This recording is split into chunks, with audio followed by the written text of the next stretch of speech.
This conference will now be recorded. Sorry to interrupt with that, Charles. The first few minutes of the meeting were not recorded, but we are now recording. So I will make sure the minutes accurately reflect what just happened here in the first few minutes with the approval of the last two meeting minutes. And you can take it away, Charles. Thanks. Perfect. So there were two other things I wanted to bring up kind of while we're talking about past occurrences. So everybody, I'm sure, saw the information that Gail Henriksen sent out that was sent to DLCD for goal 1, 3, and 4. And I reviewed that information, and I did send some comments back to Gail about goal 1 and 3 anyway. I thought goal 4 looked fine the way it was.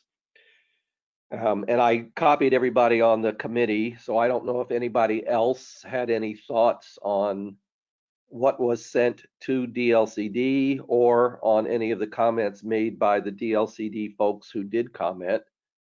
But I thought it would be good to hear from everybody on that topic.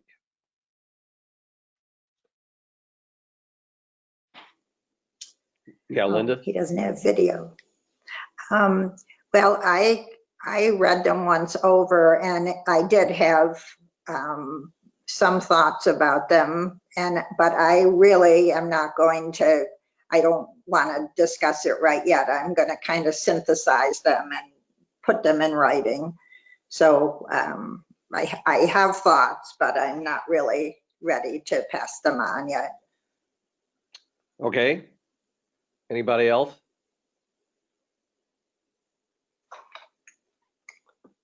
I didn't have anything to add at this point, but if we have a little more time, kind of like Linda's indicating, I'll probably give them another go through and send something via email.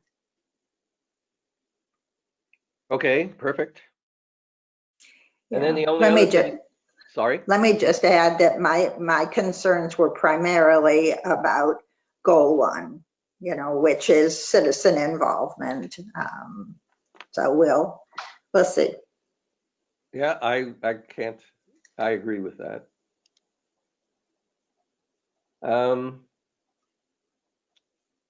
All right, so the second thing really was a news release that I can't remember who sent it to me, but hopefully everybody got the same thing. It was a news release sent out by Oregon Parks and Recreation Department that they were accepting public comment on proposed changes to how the state governs historical places, which of course is one of the topics included in goal 5. So I just wanted to let everybody know that news release is out there, and there is a link to a web page you can go to comment on those. And with that, I guess, Ian, we're at the public comment and input portion of your agenda, although I don't detect that we've got any public people here. I believe you are correct. I don't see any members of the public present today.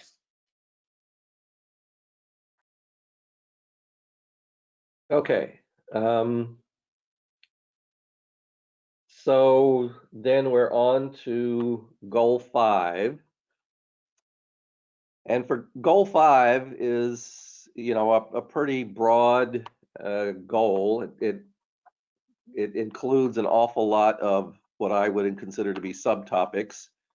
So I sent out an email last week that proposed some buckets, if you will, that we could consider with respect to how we go attack goal 5. And I kind of lumped everything into 7 buckets. And I also did it in what I thought would be a reasonable order to proceed primarily driven from the perspective of what seems to be important to us in our little planning area here for the Southwest Coast. So at the top of my list, I had wetlands plus riparian corridors as a bucket. The second one was groundwater resources plus watersheds. The third one was scenic and wild waterways, both state and federal. The fourth was natural or open space plus wilderness areas plus recreation trails. The fifth one was fish and wildlife habitat. The sixth one was cultural and historic resources.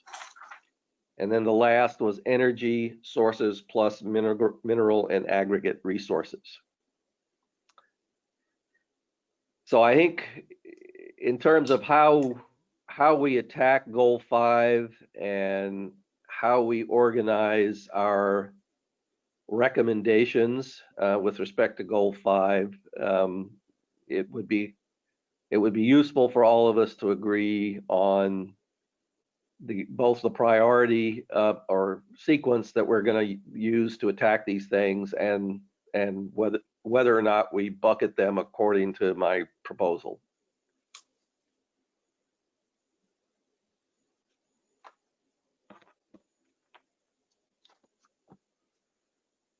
So I'm looking at, yeah, Linda? I don't really, your list is fine in terms of order of specifics.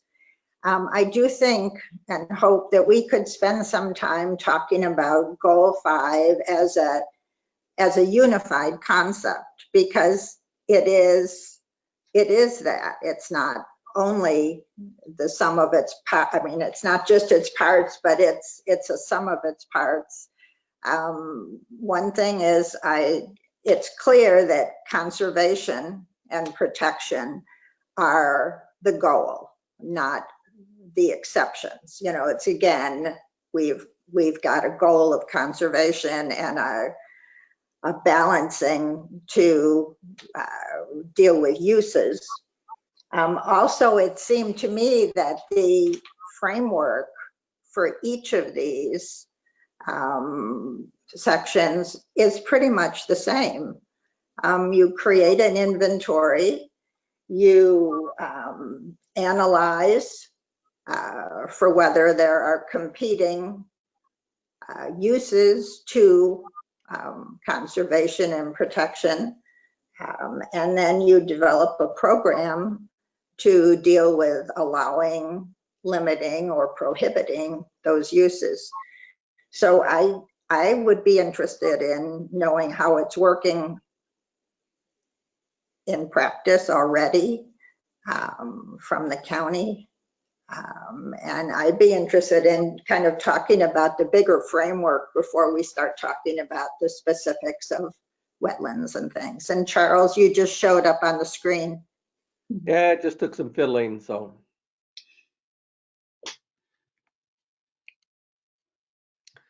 Okay. Sorry, Go ahead, I agree with Linda's comments. I'm sure some of you share the feeling that Goal 5 is pretty overwhelming. I've got this huge stack of paper and kind of don't know where to start. So dividing it up into topics, I think is a really good idea. And I appreciate, Charles, I appreciate you taking a stab at that. And it looks like good buckets. I like your buckets. And Linda, I also like your idea of having the county provide us with kind of an overview of how Goal 5 is working right now, because it can be a little confusing just to know how things play out in the real world and in the county's work. So I support both those ideas. Chris, got anything you want to add? Now, agree with Margaret and Linda. It's helpful to kind of break it down because I, like everybody else, it is a little overwhelming as you sit in the chair and start trying to hash through that stuff. I did have a quick question on the worksheet. Did it talk? I didn't see anything about the historic pieces on the worksheet. Anything referencing any of the policies referencing historic. So then I started thinking, well, I wonder if this captures only part of it, but I think maybe you have to scroll way not. down. Oh, there it was. I did see something about historic. Yeah. Oh, there it is. Yeah. Got it. Boy, I didn't see that. Yeah, the worksheet as it stands is awful heavy on aggregate and minerals, and I kind of had a conversation with Ian about that earlier this week, and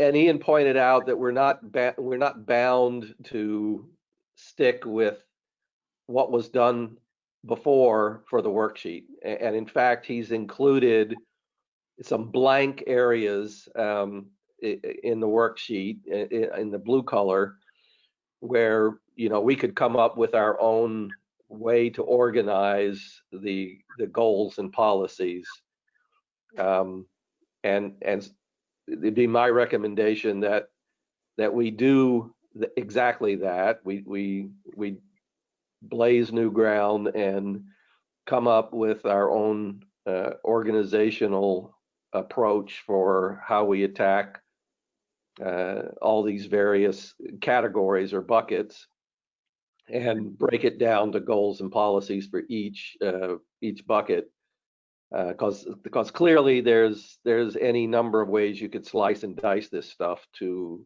get it on a piece of paper. But I'll let Ian comment on the more overarching question of how goal 5 is working or not working for the county. Or really just what you do. I mean, what do you do? What's your, yeah. how do you do inventories and the ESE assessment and your compliance? How do you do it? That's a good question. So I appreciate your comments, Linda, on wanting to look at goal 5 as a unified goal first and then dive into each of those buckets. I think that's a good strategy and makes a lot of sense. And you're right that the framework for each element of goal 5 is consistent in that we have an inventory of each of the resources in each of those categories, an identification of conflicting uses, and then a program to implement goal 5 with each of those sort of buckets. So to answer your question of how is it working and how do we use goal 5 on sort of a day-to-day or project-to-project basis, as you know, the comprehensive plan is implemented by the zoning ordinance. So when the zoning ordinance was adopted, it was designed to implement the program established in goal 5. So most of the work has already been done, albeit a long time ago. So in theory, when the comprehensive plan gets updated, then the zoning ordinance would also be updated following that process. So that's what I would expect to see. I think that's what we're all expecting to see come out of this process, is a future update to the zoning ordinance to implement any changes we make to goal 5. So as a recent example of a project where I personally looked through goal 5 to find any kind of relevant policy information that would affect this application, we had a conditional use permit application for a new floating dock on Sunset Lake. And Sunset Lake is, because it's a coastal lake, it was actually covered under goal 17, coastal shorelands, but it contained all of the kind of elements that would be included in goal 5. And so if you look at goal 5, it basically applies to all water bodies and wetlands that are not part of the shoreland overlay. So this is sort of a peripheral example because this one ended up falling under that shoreland designation. And I was spending more time in goal 17, but the same process would apply if it were out of the shoreland boundary and was a goal 5 lake. So essentially what I do is in my staff report, I outline all of the applicable criteria that are in the zoning code and in the standards document. And then the final section of my report is a direct analysis of the comprehensive plan goals and policies.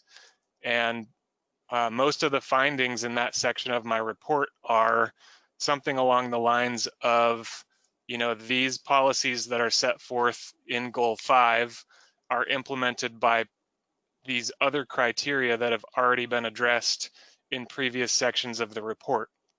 And if there's anything that I discover in goal 5 that wasn't directly or clearly linked by some criteria in our standards document or zoning ordinance, then it'll get addressed in that section of my report. But for the most part, I'm saying something along the lines of, you know, this element of goal 5 is being implemented by this section of the zoning ordinance or this section of the standards document to sort of tie everything together. So again, in this process, when we're looking at updating goal 5, we're also anticipating this future update to our zoning ordinance. Does that sort of answer your question about how goal 5 is working and how we're using it in the office? When you say the zoning ordinance, you're talking about LWDU or whatever it is. Yeah, the LWDUO, correct. Yeah, 80-14, I think. Right. And are the criteria considered to be objective, or is there discretionary decision-making involved in the implementation? Most of it is objective. How does your department think about it? I would say most of it is objective. There are some things, I mean, the first examples that come to mind would be for like goal 3, where we say we have to analyze whether a proposal is going to have a significant impact on accepted farming practices. And that's kind of the direction we have to work with. And it's not completely obvious what that analysis entails. So there's some discretion in that respect. Well, the reason I don't have very much experience with this, but we had issues back when we had a design review committee with trying to deal with the wetlands, which is, you know, one of these. And there was always a question of whether where discretion came in. And it was confusing. Like we had somebody who applied to build a single family home in a lot that was significantly wetlands, and had to put in a variance application, wanted a 48-foot exemption on a 50-foot variance. And the committee thought that was wrong. But the county took the position if he did his paperwork right, it was allowable. And so I'm trying to understand where the discretion fits in. You know, that may not be a question, that may more be of a statement, but I can't see how this couldn't involve discretion. I just don't, that's not enough. You can't anticipate so many things. I don't know. Maybe Gail's on. Maybe she's got something to say about that. Okay, so I think if I understand your question, I think what you're asking is, actually, I'm not sure exactly what it is you're asking. So is it possible for you to rephrase the question? Well, I guess oh, Charles, you try. If you don't mind, Linda. So we're talking about the Francis capital case in Arch Cape. And I was involved in a lot of that discussion before the Planning Commission and the Board of Commissioners. And Linda's absolutely right. I mean, I think no one in Arch Cape could figure out, by our very careful reading of the zoning ordinances, that why that Francis Capital should have gotten the approval for 48-foot variance to a 50-foot setback when it was clearly in the wetlands, and we certainly did not agree with the eventual decision made by the Planning Commission originally sided with Arch Cape, but the Board of Commissioners disagreed. So there's obviously some amount of discretion in there. It's not what I would call objective, because an objective reading of the requirements led both us and the Planning Commission to say this should not be allowed. So I think Linda's trying to probe how is it that these subjective decisions get made, and what's the rationale for making them. And just to add, what I'm thinking here is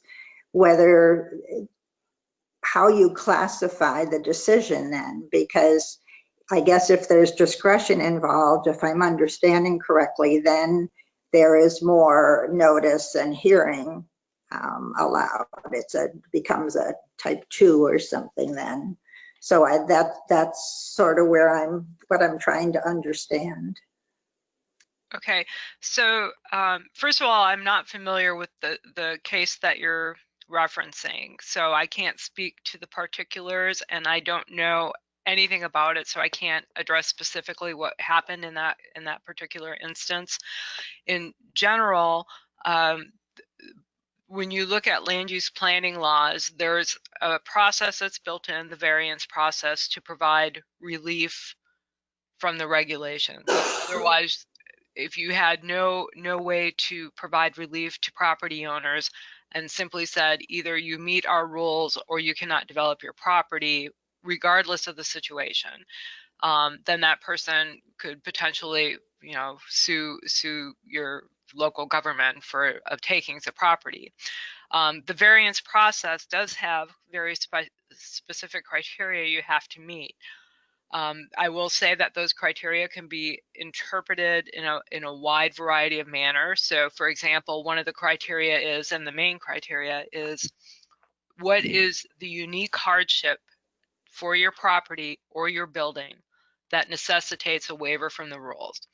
And what we are not supposed to look at, or a commission or a planning commission or a hearings officer is not supposed to look at, is it economically feasible? Is it cheaper for me if I get the waiver to do what I want to do? Or, we don't consider it, if my dream house is 5,000 square feet, but my lot will only accommodate a 4,000 square foot building because of setbacks and things, that's not a reason to grant a variance.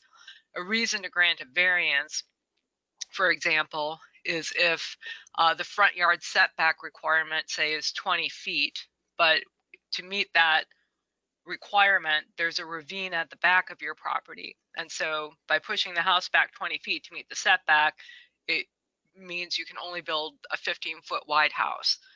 Is that really practical? Probably not. So then in that case, because you have a pure physical hardship with the land, that would be a good candidate to move the house closer to the front property line to give them a reasonable building envelope. Does that make sense? So without knowing the particulars of the case that you've referenced, I can't address what happened or why, or what staff did or didn't do, because neither Ian or I or Julia or Tori or any of your current planning staff were here at that time. Well, Julia was, but so did that answer your question? I appreciate the information. I'm working at, I've been trying to work it for years now, trying to understand how discretion fits in. So, you know, I appreciate the input. Okay, any other questions or comments about the overarching use and experience with Goal 5? Yes, I would like to know if the inventories, what's the status of them? Because I believe they have to be in the comprehensive plan, don't they? And are they updated periodically, or are we expected to do something about updating them, or how is that working? So I'm going to look to Ian to comment on this. Sure. The status of the inventories is that I believe most of them were done at the inception of the comprehensive plan. So they're very old for Goal 5. There may have been some that have been updated over time. You'll notice that a large chunk of Goal 5, the county's Goal 5, is staff reports from Board of Commissioner hearings where new quarry sites were added to the Goal 5 inventory.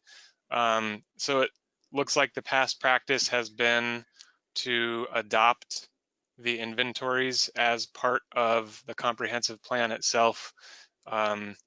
Gail can confirm whether this is the case, but I think the plan is that the updated comprehensive plan would just be the goals and the policies, and that the background reports, which would include the resource inventories, would be adopted by reference rather than part of the plan itself. That's correct, So yes. let me just jump in and make a slight modification or suggestion. And I had anticipated and had hoped, certainly, that as part of our committee's updating of the comprehensive plan, that we would have an opportunity to bring in some resources that were not included or missed in the original inventories back in the late 70s and early 80s. So I would hope we would have the opportunity as a committee to do that. So I'll let Gail carry it from there. No, you're absolutely correct, Charles. And that is what we would expect of the committees, is to identify resources that either weren't available or weren't considered as important in 40 years ago when this plan was originally adopted. We would be encouraging all the committees to identify resources that may need additional addressing in the comprehensive plan. It was suggested to me, I tried to ask around among a few people about Goal 5. It was suggested to me that maybe we could have some speakers join us who would know about resources in the county. This would be, I think, for all the committees, that would be to make it cost effective. Somebody suggested Jane Harris, who's with the North Coast Watershed Association. I don't know her, but apparently they've been doing assessments. They've performed them for many years, and that would be perhaps a good resource. Also, if North Coast Land Conservancy would be willing to share their knowledge on important ecological areas in the county, that would be a great resource. I think so much work has been done in the last 40 years, and Margaret, you may be a resource yourself on this.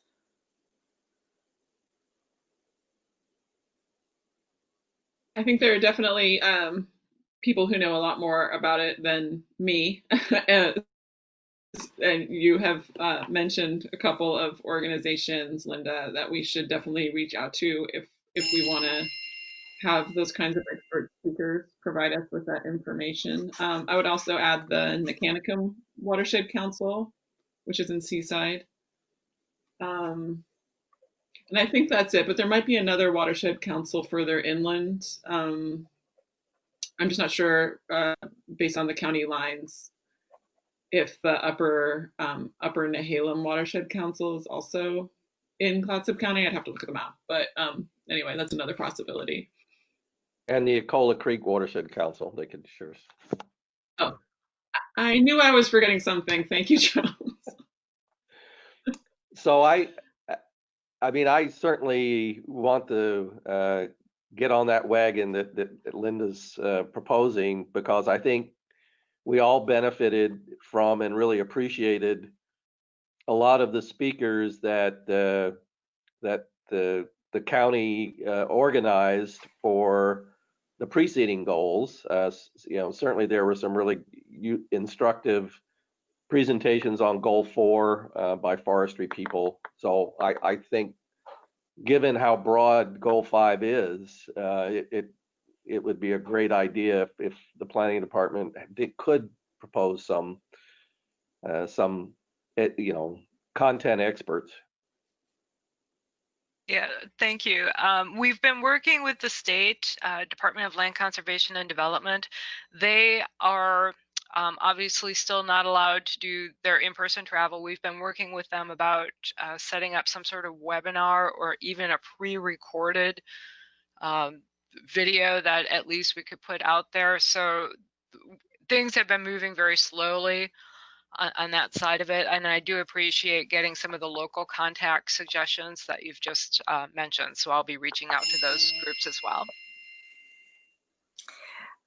I would just say that the Goal 5, as written, really needs a review. It's wonderful that you're doing this, but it smacks of industry having pretty much written it. You know, we have, you know, pages and pages and pages of mining stuff, and we know all about cranberries now, cranberry growing, you know, in one wetland. So I would hope that this would be a more balanced, this would end up to be much more balanced between development and conservationists, you know. It is a goal about conserving.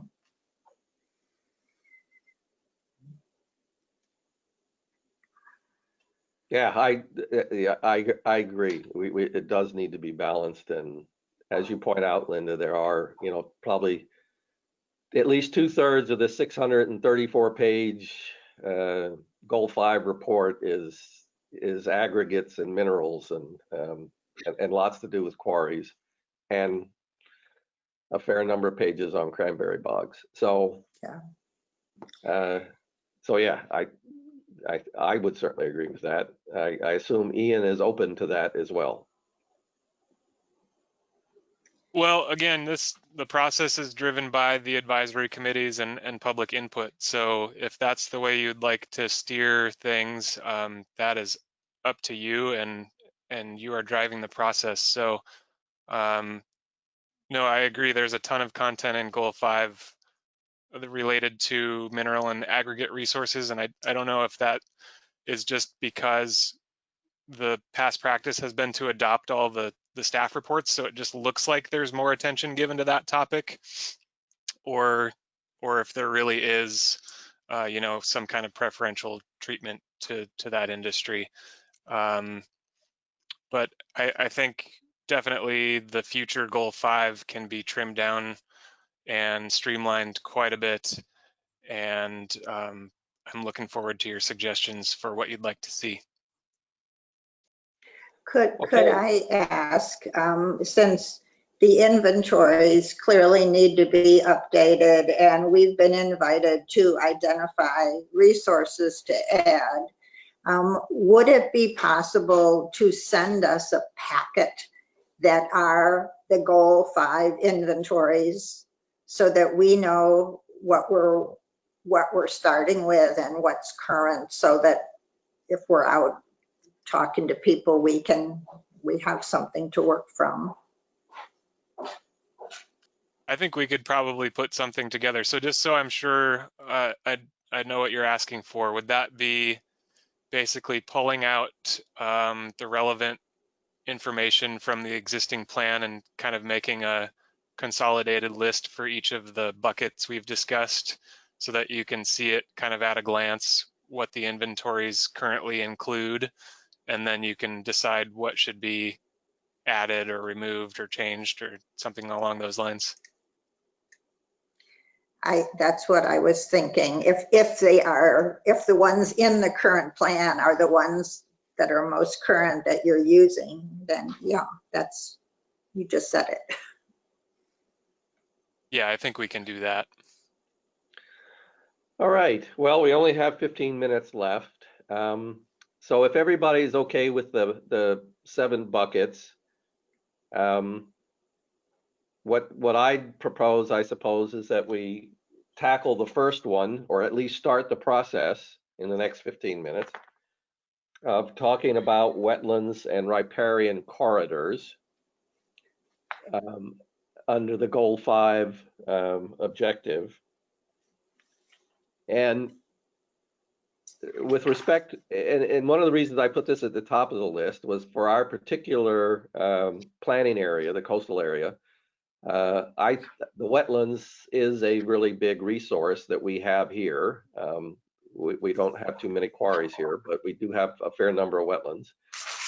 And it's something that really is an environmental and ecological resource that attracted a lot of people to move here and build houses here in the first place.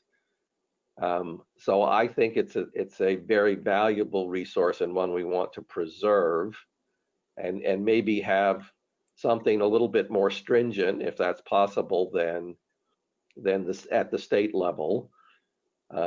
So just sort of to kick it off, there is a national wetland inventory, which of course has been adopted by DSL in years gone by, and is part of the DSL's state wetland inventory. And then there are also local wetland inventories, and we in Arch Cape and Falcon Cove Beach commissioned a local wetland inventory study about 10 years ago that was done by a firm, an outside firm, professional firm. And that local wetland inventory, it took about 2 years, but it was finally adopted by DSL. And I would certainly like to see that adopted by the county. And there have been several attempts to get it adopted by the county. There was an advisory committee, wetlands advisory committee put together, I can't remember, 4 or 5 years ago, that one of the objectives of that committee was to get this adopted, and then the committee, for whatever reason, seemed to fizzle out. So I would hope that as part of our comprehensive plan update, we can bring that DSL approved local wetland inventory into the official world of Clatsop County, and maybe even add a few resources to it. So having said that, I'll let other people comment. What happened to Chris? He's off my screen. Is he there? So Chris mentioned the other day that he was going to be driving to an appointment, so he may have switched off his video and is getting ready to go to his appointment, but he said he was going to be listening in, so he may or may not chime in here.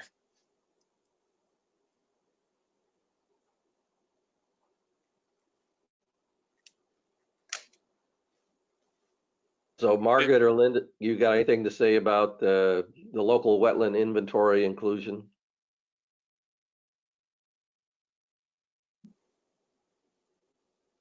Margaret, do you want to? Margaret, you're on mute. Okay, I guess I clicked it like one too many times, sorry. Preliminarily, that sounds good. I would love to see the wetland inventory. Not so much, not that I have any ability to assess its accuracy, just like to actually see it. That would be great if you could email it or send me a link or something.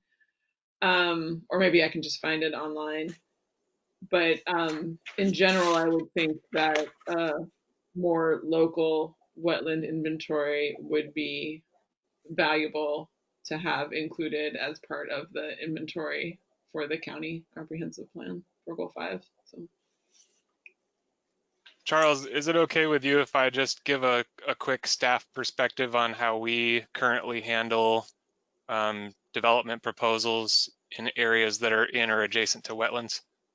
Yes. Yeah.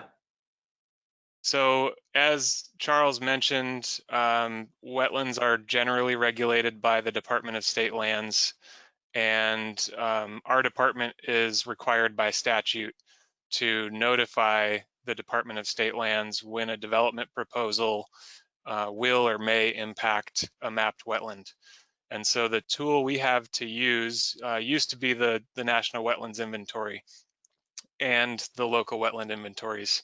The Department of State Lands recently launched a statewide wetlands inventory, which brings in a couple more layers of information for us to look at. So currently, I'm going to bring this up on the screen. On Clatsop County web maps, we now have all of the information that's included in the statewide wetlands inventory. So if you go to the layer list and go down to wetlands and click the drop down and turn that layer on, you'll see we have local wetland inventories here for Arch Cape, Cannon Beach, Gearhart, Warrenton. We have the National Wetlands Inventory, and then we also have predominantly hydric soil map units, and that layer is new. The Department of State Lands added that to the list of wetland indicators, where if a development proposal will be located on or in a close proximity to predominantly hydric soil map units, we have to submit this wetland notice to them. And the way the wetland notice works, let's zoom in here on a piece of property and say, okay, somebody wants to build a home on this property, for example, on Fire Rock Road. So we have mapped wetlands there, very obviously, almost that whole parcel. And if I turn off the National Wetlands Inventory, we're just now going to see the local wetlands inventory. So this is what Charles mentioned, where a firm was hired and they came out and actually did more on the ground mapping versus the NWI, which was mostly done with aerial imagery, topographic, and soil maps. So either way, we obviously see wetlands there. And if someone were to submit an application to us to build a home on this property, we would go to the Department of State Lands website, and there's an online form called a wetland land use notice, and we would send a copy of the application and a brief description to DSL, and then they would respond within 30 days to say whether a state permit would be required or if more information was needed. And oftentimes we hear more information is needed, and that's usually achieved by either sending somebody from DSL to the property to investigate it and do what they call an on-site determination, or they may recommend a professional wetland delineation. So when DSL recommends a delineation, the county requires it. That's kind of our practice in the department. If a recommendation is made by DSL, we're going to require the applicant to go get that delineation and proceed once wetlands have been addressed and Because the wetlands are regulated by DSL, the regulation again and enforcement, if any wetlands are impacted, defaults to DSL. So the county doesn't have a direct role in enforcing any kind of development that was unpermitted in wetlands. So that's kind of the overview of how we handle development proposals that may impact or will impact wetlands here in our office. Well, I don't understand. Okay, the map is great. I understand you're saying that the development decision goes to DSL, but where, I mean, do they still get to build? I mean, and then when does the county get involved with the building permit, or is it, who decides about moving setbacks, or I don't get this. So we have our zoning, and if a single family residence, for example, is permitted in that zoning district where the wetlands are present, then we would require, if any state or federal permits are required. So again, it's going to be the Department of State Lands and or the Army Corps of Engineers that say whether a state or federal permit is needed, because those wetlands may be considered waters of the state or waters of the United States.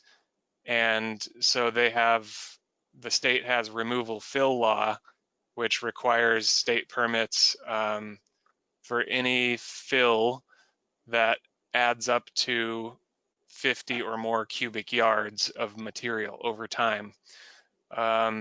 They also require permits in any case if the wetland is connected to essential salmon habitat, but the rules lie with those agencies, not with us. So that's unless it's in a zone, like we have a lake and wetland zone where we have specific regulations for what can and cannot be developed. And generally speaking, the lake and wetland zone is a non-development zone. And the lake and wetland zone is something that was created as part of the program to implement Goal 5. Here on Fire Rock Road, we're in the Arch Cape Rural Community Residential Zone. So again, anything that's allowed in the base zone, which is the ACR-CR zone in this case, can be allowed as long as they can get permission from DSL and or the Army Corps. So just before we close, I'll make one other comment, and that is that, as Ian says, the DSL allows up to 50 cubic yards of fill, just for almost any reason. In addition, DSL has a program that's I can't remember the acronym for it, but it's basically a trade where a developer can purchase a lot with wetlands on it, and then send a check to DSL for 100 grand and buy credits for wetlands somewhere else in the state. And then they get a dispensation from DSL to go ahead and do what they wanted to do with that lot, regardless of the fact that it's got, 90% wetlands. That issue came up in both the Francis Capital case and in the Walsh case in Arch Cape, that are relatively recent, within the last 5 or 10 years. So, as we're doing our goals and talking about aspirational goals, which we have done before on the other 4 goals, I would certainly like to see us as a committee have Clatsop County be a little bit more restrictive with respect to that trade program than DSL is, because it's it would be a really tragic situation for developers to come into a place like Arch Cape that is rife with connected wetlands and start exercising that option in DSL and be able to fill and build whatever they want and then create wetlands or take credit for wetlands somewhere else in the state, and the poor folks in Arch Cape see all their wetlands disappear. So anyway, Right, and often, yeah. Go ahead. Often the wetlands that are purchased as, I think it's called wetland mitigation, don't have the same value. So it's both in terms of like if they're not in the same location, they're clearly not going to have the same value to the community. But then also sometimes they don't have the same environmental value anyway. Like, so it's really not equivalent. But I mean, that's a big issue. I don't know if we can tackle it, but it's definitely an issue. So I agree with you there, Charles. Well, I don't know that we can come up with a solution, but I would sure like to, again, at least as an aspirational goal, to propose that we do a better job of protecting our local wetlands for our local communities, because they are such an integral part of the community. They're part of why people chose to live here.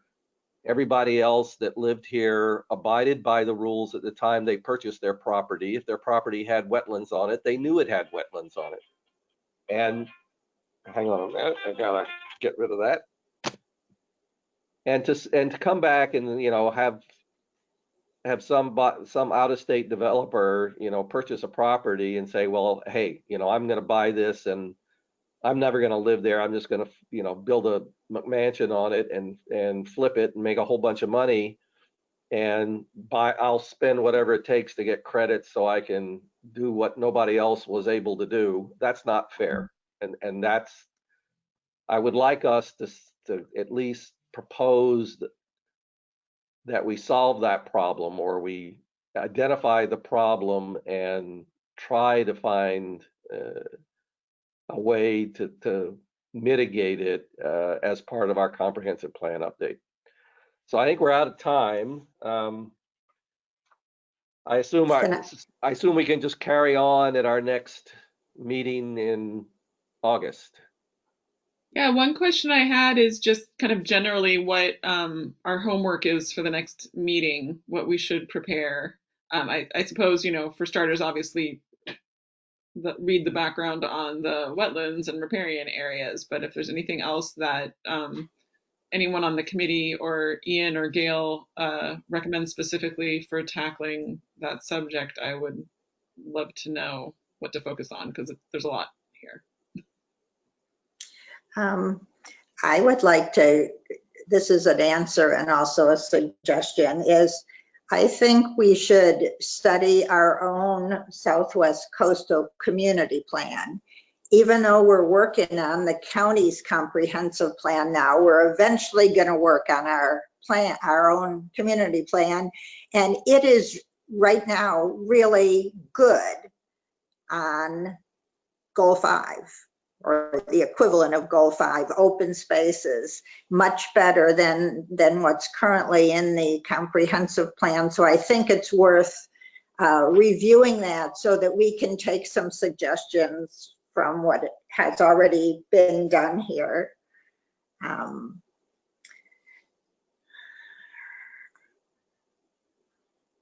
And Linda, just to be clear, you're talking about like 1702, Ordinance 1702?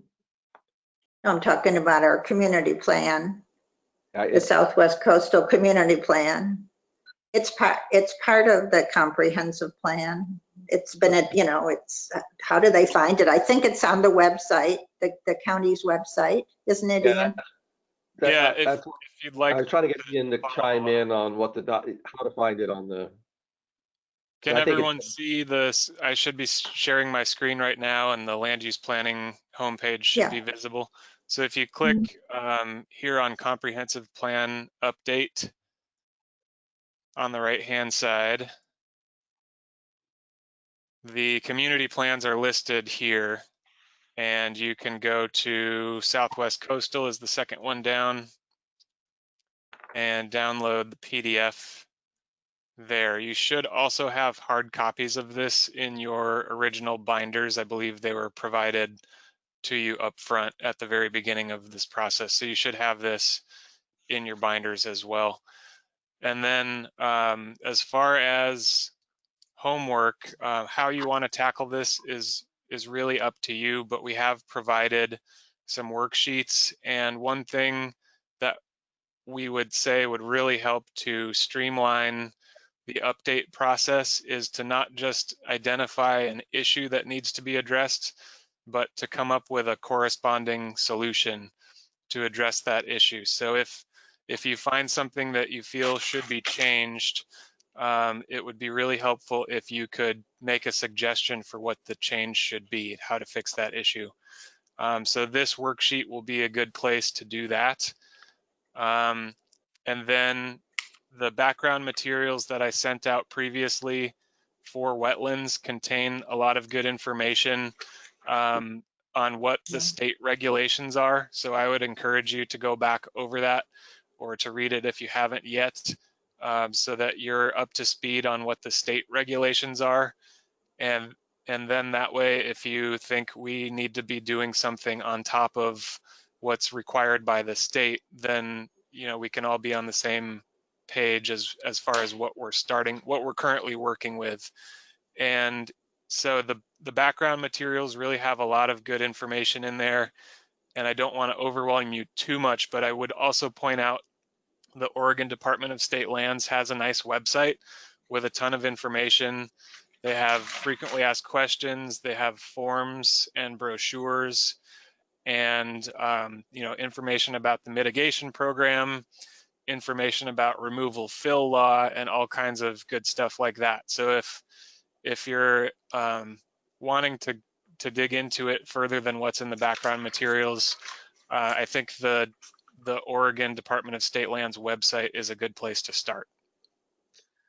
So Ian, let me just drill into, go back to that 79-4 ordinance. I think that was the number, if I read it right. Yeah. So there've been some updates to that, right? So in order to have in hand the latest information on the Southwest Coastal Community Plan, it'd be whatever that says there, 79-4 plus. And what are the two amendments? I think there were two amendments to that.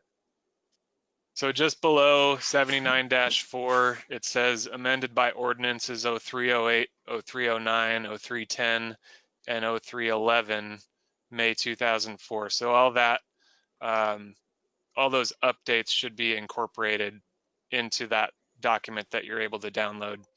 Okay, but aren't there additional amendments that were done more recently? I don't think Not so. that I'm aware of. This should be the most up-to-date document with everything in it. I thought There were amendments to the comprehensive plan itself that are also on the website under comprehensive plan. I know what you're thinking of, but they weren't to our community plan. Okay, all right, okay. I have another question. I think in terms of wetlands, Arch Cape is not unique in having wetlands that are on platted areas, so that we have buildable lots that are all or mostly wetlands. But I'm wondering which other areas of the county have that situation. Deerheart must. And Clatsop Plains, I would think. Yeah, so throughout the county, there are several of these very old subdivision plats dating back to the late 1800s, early 1900s, where topography and terrain was completely ignored, and somebody drew a grid over a map and said, here's our subdivision. A lot of them, I can't speak specifically to how many are in wetlands, but I know that we do have several further to the east where they are very steep terrain and probably would never be developed, but every once in a while you see a few lots or property owners coming in looking to develop. So it's a problem that's, I wouldn't say endemic, but common throughout the entire county, whether it's wetlands or geographic landslide areas or other types of issues. Okay, okay. Okay, and somebody just mentioned Clatsop Plains, and I have been told that there is a lake and wetland zone that applies to the Clatsop Plains. Yeah. Can somebody give the reference to where I could learn more about that? Because it's been suggested that that might be something that we want to advocate, is extending that to the entire county, but I don't know. I need information. Okay, and I'm sorry, I missed the part of your question. Which zone are you referring to? The lake and wetland zone Oh, that okay. for the Clatsop Plains, I think. Yeah, no, that's true. Yeah, There is a lake and you'll wetland see zone. it. You'll see it up on the screen right now in the bright green color. That is the lake and wetland zone. And this is in the Clatsop Plains area. So Sunset Lake there is kind of in the center of the screen. So one way of looking at where this zone exists is to go on web maps, and you can actually find county zoning. If you're following along here on what I'm doing, you can select the zone by its name. So just check lake and wetland and then say apply, and it will highlight or outline in black all the areas where the lake and wetland zone currently exists. And so then you can zoom in and see where that zone applies. And then you can go into the Land and Water Development and Use Ordinance, AKA our zoning code. And it is the lake and wetland zone is its own chapter there. So you can see what specific uses are permitted as a type 1 procedure, what uses are permitted as a conditional use. For example, the floating dock application I mentioned earlier was a type 2 conditional use in the lake and wetland zone. And then you can also see the development standards.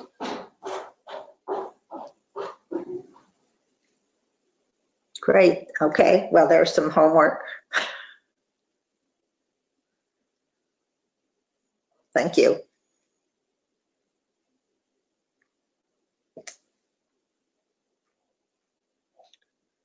Any other, I guess we lost Chris here. He must have had to go to his meeting. Any other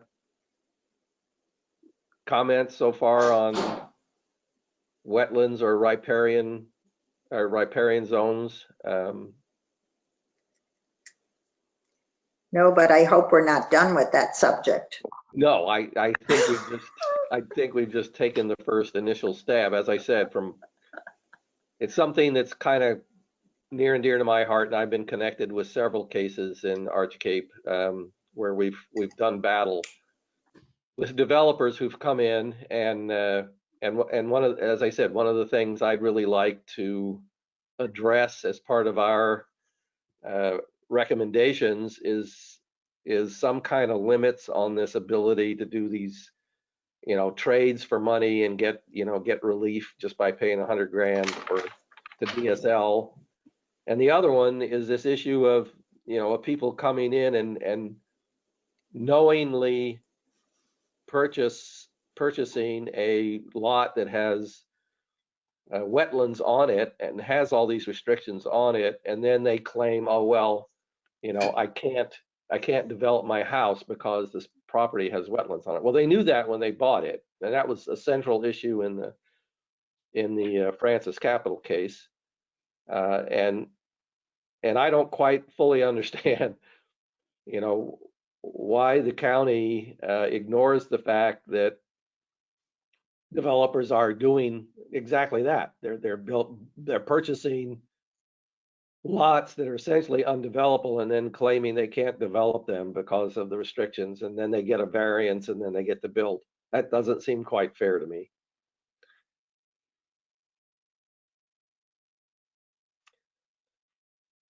And that was a pause for either Ian or Gail to perhaps make a few comments.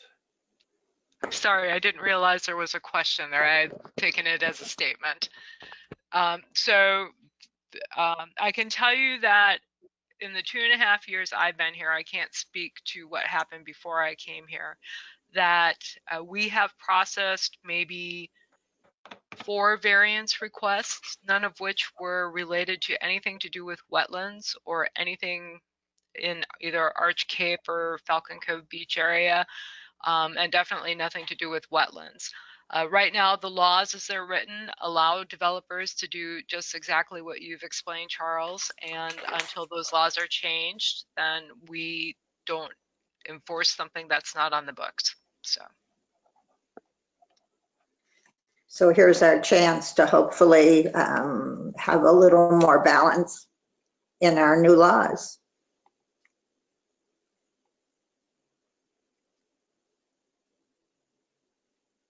I would hope so. I mean, to me, that is certainly something that we should take a stab at, because if we don't do it, nobody else is.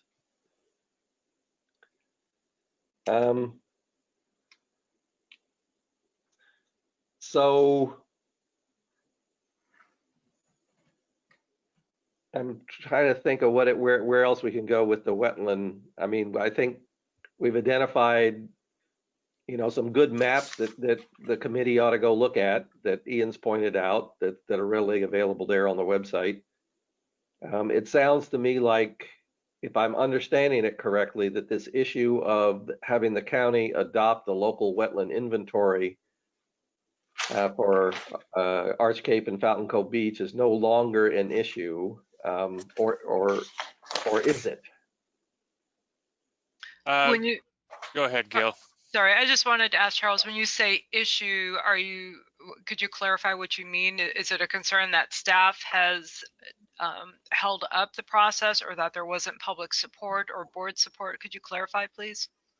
Yes. So again, I'm thinking back to this Wetlands Advisory Committee, and the proposal in that committee was that the county formally adopt the local wetland inventory for Arch Cape and Fountain Cove Beach, and that was a recommendation from the committee, but it never got processed through the Planning Commission or the Board of Commissioners, because the committee kind of ran out of gas for whatever the reason.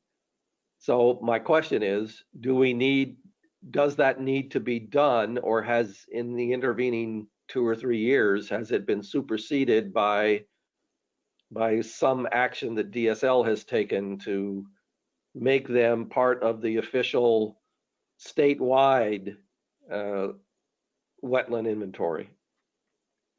Yes, so DSL has included all of their approved local wetland inventories, as well as information based off of the National Wetland Inventory, as Ian explained, and also looking at soils as well. So they've brought all of those things together to create their statewide wetland inventory. So in that sense, it is a recognized inventory. I think what you're looking for, and I think what the Wetlands Advisory Committee might have been moving towards, was to have some sort of required mandatory setback or buffer area around those wetlands. And that would not necessarily happen through DSL. That would be something that you would want to move forward as your committee right now. Well, let me ask, I don't know if this is a question or more historical, but in the past, there was originally a 35-foot setback around anything in Arch Cape that was identified as a wetland. And then about, I don't know, 2010 or somewhere in there, it was changed to 50 feet. And that is where we ended up when these cases that Charles has referenced, Walsh and Francis Capital, came up. Then we had,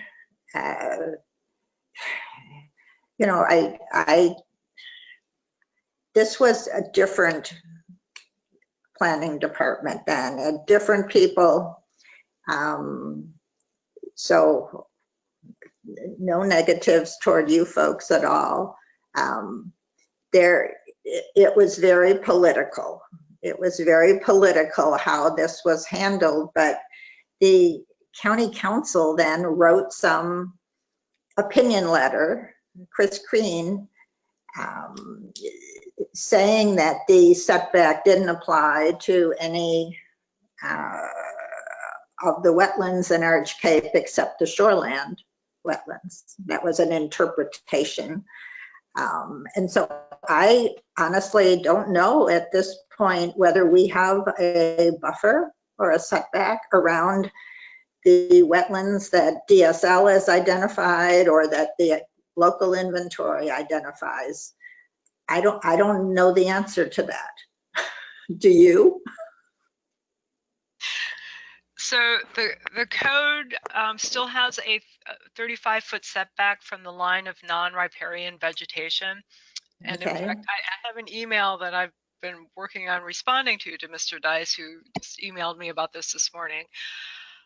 We still operate with that same letter from Chris Crean because that was our latest and last legal opinion about this, that ultimately it might not be an enforceable regulation. So we still have it on the books. We do put it into our review, but if we were to ever be challenged on it, there's a good chance it might not stand.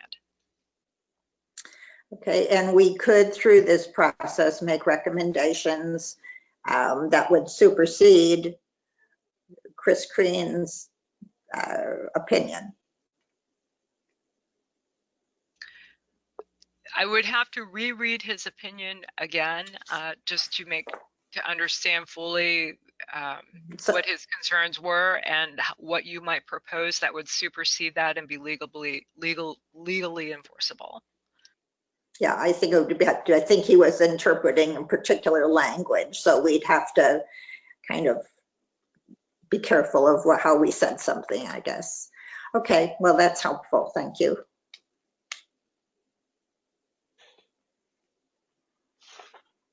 Okay.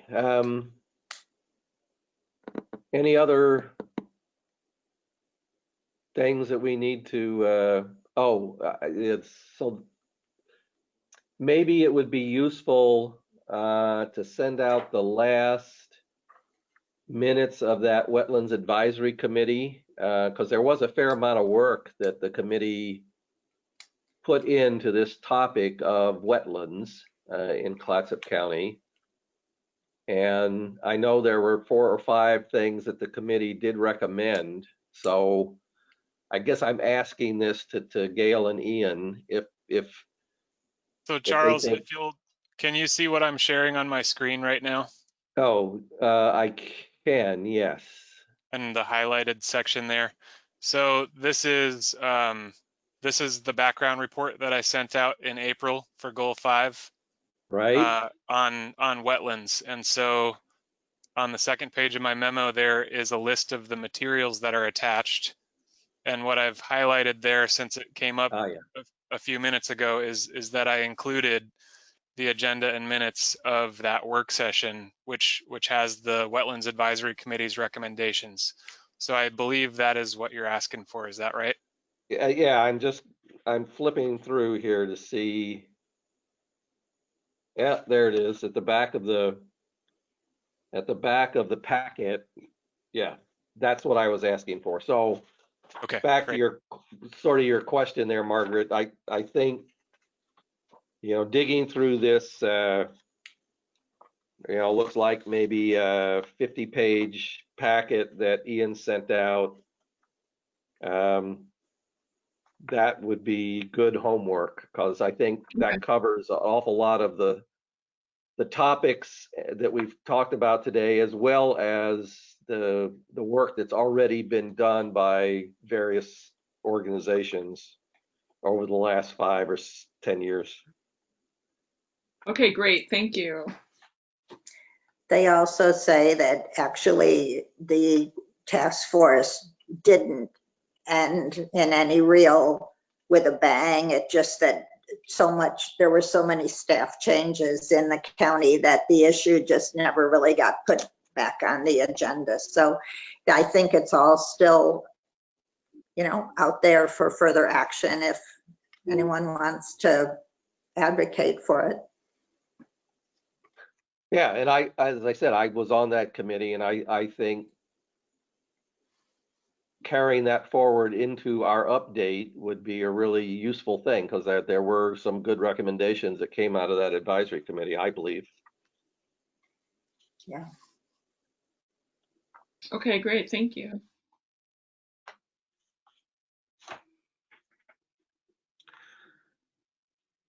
So I think we've talked a fair amount about wetlands, but nothing so much about riparian corridors. So Ian, maybe you could, or either Gail could introduce us to exactly what you mean by a riparian corridor.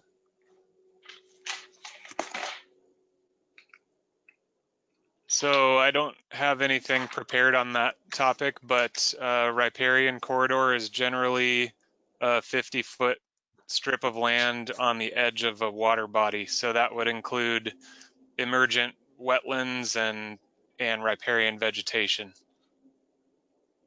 So looking at rivers and streams and lakes, the riparian zone would be the area from the edge of the water up the bank about 50 feet. Well, would it be from the edge of the water or from the edge of the riparian vegetation? So the riparian zone would include the riparian vegetation. The riparian zone begins at the ordinary high water mark, or the higher, how does it go? Mean higher high water mark if it's a tidal water body. So for a non-tidal water body, it would be the ordinary high water mark. And for a tidal water body, it would be the mean higher high water line, MHHW. And is there any distinction made between whether the water body is in a coastal or shoreland overlay or not? For the purposes of Goal 5, my understanding is Goal 5 leaves coastal shoreland areas out. So it would only be water bodies that are not identified as coastal shorelands. And is there a map that would define where that shoreland overlay line is for our planning area? So that would probably be in Goal 16 and 17 is where you would find that map.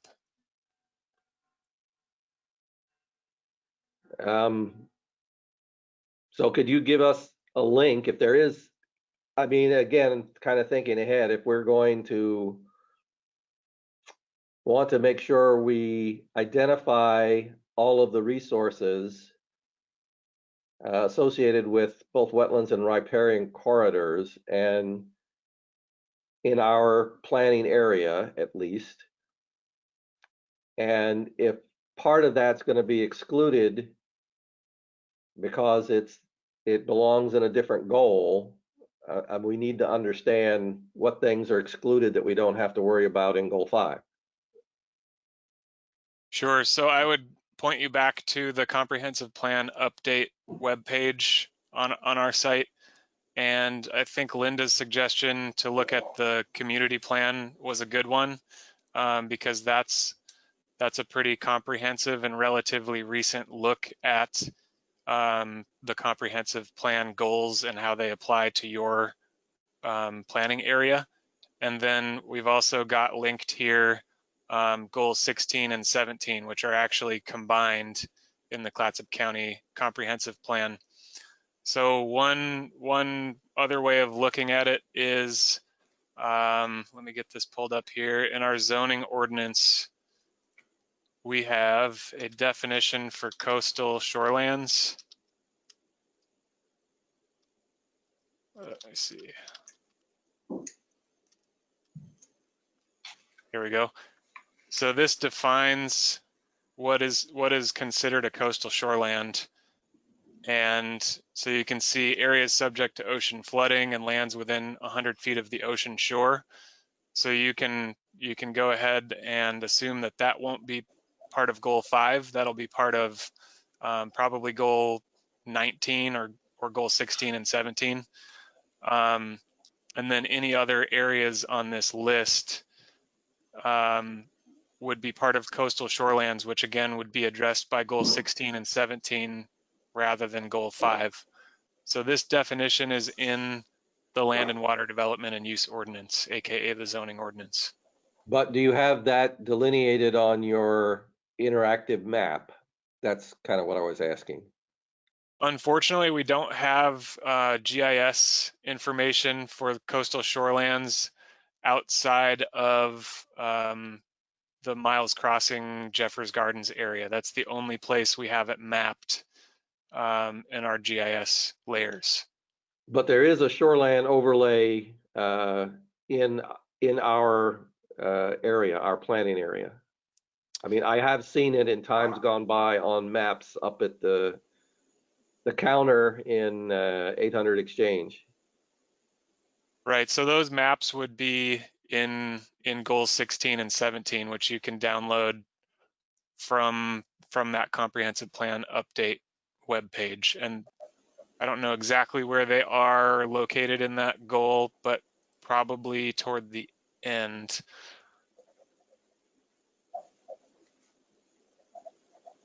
And unfortunately, these are all scanned documents, so they're not very easily searchable. But it would be part of the background information for goal 16 and 17.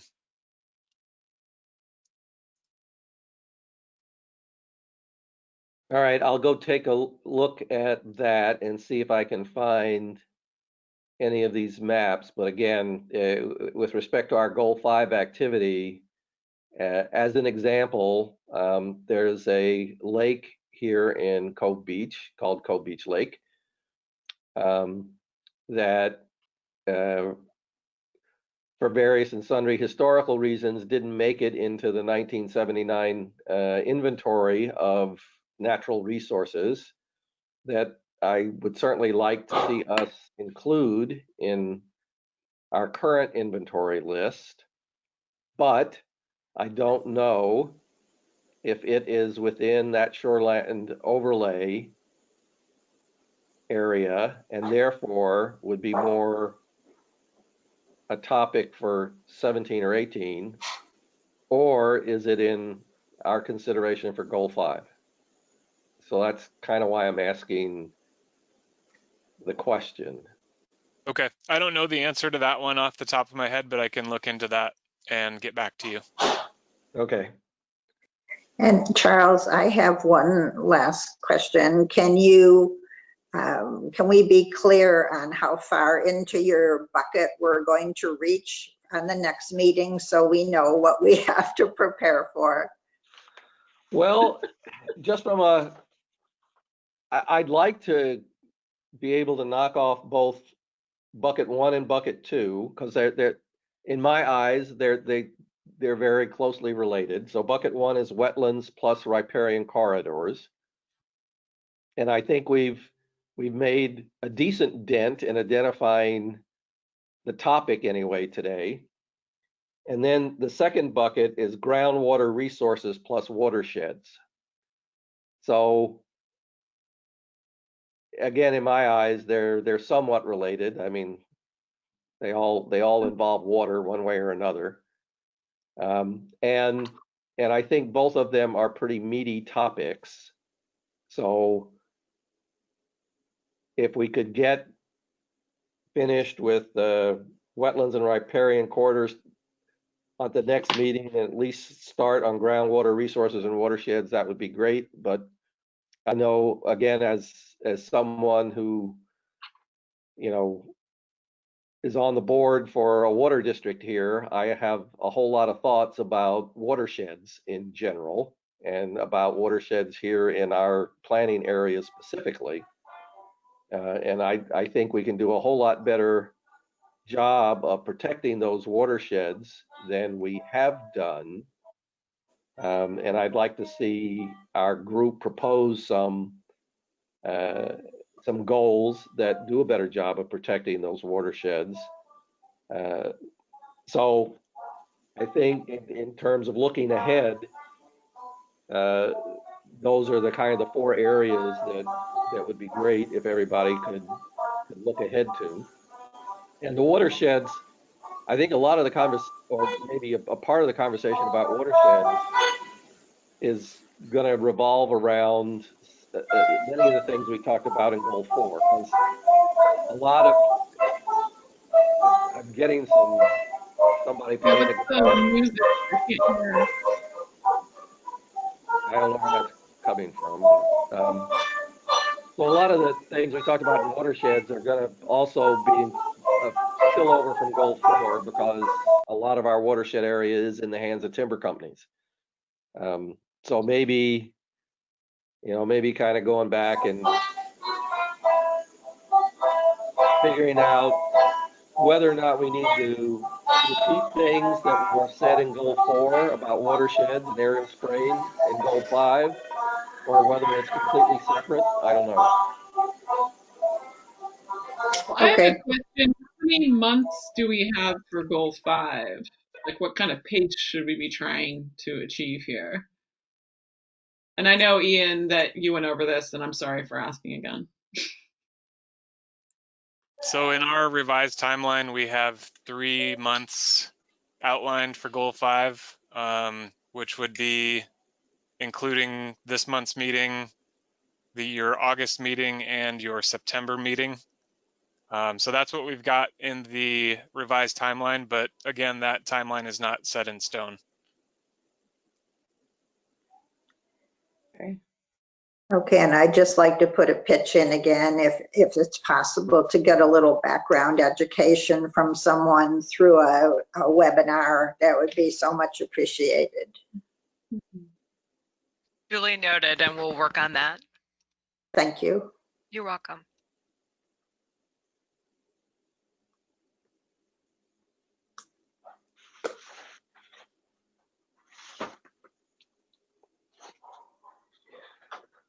Okay, so we still have some time left and we don't have any public on the agenda. So let's see if we can pick on some goals. I thought this meeting was over at 11:30. Oh, I thought it went to 12. Did I get that wrong? I don't know. I'm fine if it's going on, but Because I thought there was time. It says, oh yeah, no, you're right. Closing, closing comments and adjournment. I'm good. But I'm thinking of the county. They have Yeah. appointments. Yeah, no, sorry about that. Okay, so for next time, then we will carry on with wetlands and riparian corridors.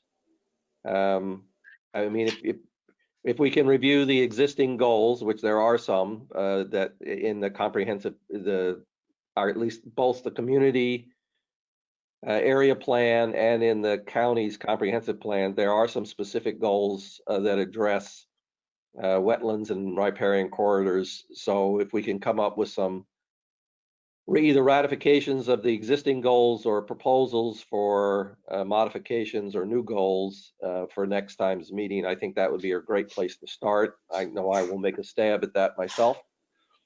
And anybody have any other closing comments?